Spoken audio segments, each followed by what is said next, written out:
The crazy thing about Wuthering Waves is always the character synergies, but who would have expected us to get something as crazy as the sun, Augusta, and the moon, Iuno?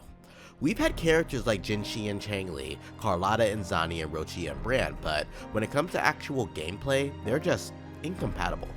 Wuthering Waves tends to break the mold, and I believe that this is the time they've finally made two characters that are designed to work together.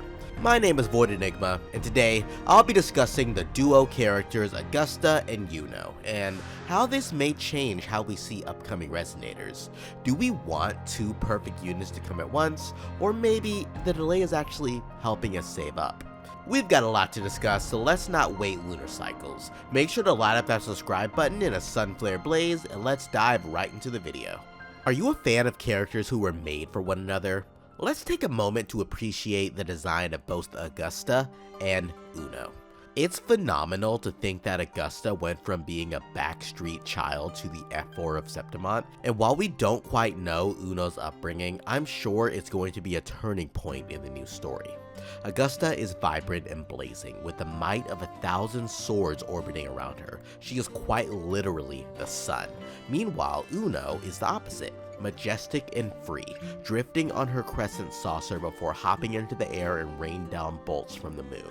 Peak design for both of these characters, and I would love to see more duo or maybe even trio concepts, like Space and Time, Rem and Ram, 2B, 9S and A2, or David and Lucy. Come on, Cyberpunk collab, it's gotta be David and Lucy, right? Augusta and Iuno already look like they're a match made in heaven. Their synergy and dialogue in the second part of the 2.5 story quest was really telling. They really seem like intimate partners, easing back and forth as they hold down the reins on their city and dictate their influence. Despite that being shown, it makes me wonder if they'll actually synergize in game. The sun and the moon are core concepts, and who knows, maybe we will even get a third Eclipse character, but nonetheless, I'm pretty damn sure they'll synergize quite well. The current Wuthering Waves premium teams consist of 3 5-star characters.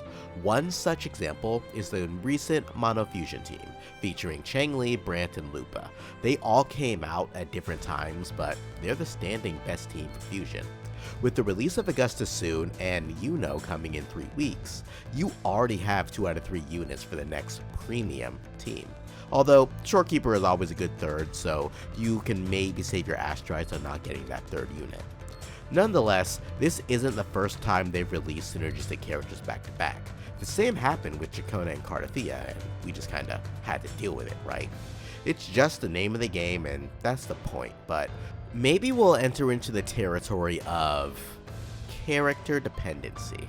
Let's take a page out of the book of Genshin Impact with Mavuika and Citlali. We might as well consider her, considering the staggering similarities to Augusta, although Augusta is turning into quite a character on her own.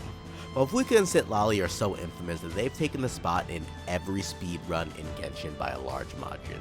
They are undeniably the best duo units in the game, but they're not actually supposed to be synergistic. They just kinda worked out to synergize like any other WuWa characters, right? They don't necessarily rely on one another, and both characters are just insanely overtuned, but that's a great thing.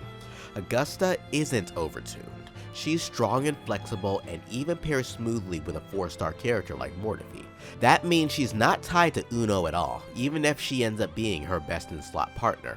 Wuthering's cast are all standalone units. They don't need other characters to work. Unless, of course, you're a Rover, Zani, Phoebe, Cardathea, Chacona, or Spectrover, but, you know, they're totally different, right? Even then, you always have workarounds to make the team work. Augusta has no restrictions on her kit, so she will be free to make any team. If you add Iuno, then her teams just get stronger. That's the benefits of having these outro skills. Augusta can buff anyone, although she'll normally be buffing your support like Shorekeeper, but she's still capable of that, meaning that whenever Iuno does, it can work with other characters. Who would have thought that Frolova would actually be Augusta's best supporting character? While Kuro keeps releasing phenomenal characters one after another, I think that it's a good thing, and reruns are coming, so even if you miss either Augusta or Iuno, you always have a chance to get them later. Let me know what you all think though. Are you a fan of these dual characters being released back to back, or would you rather them be spaced out over a few patches like the Monofusion team was? Leave a comment down below on your thoughts on the matter. If you enjoyed the video, like the video, as that's the best way to support the channel. Definitely subscribe, and Enigma out.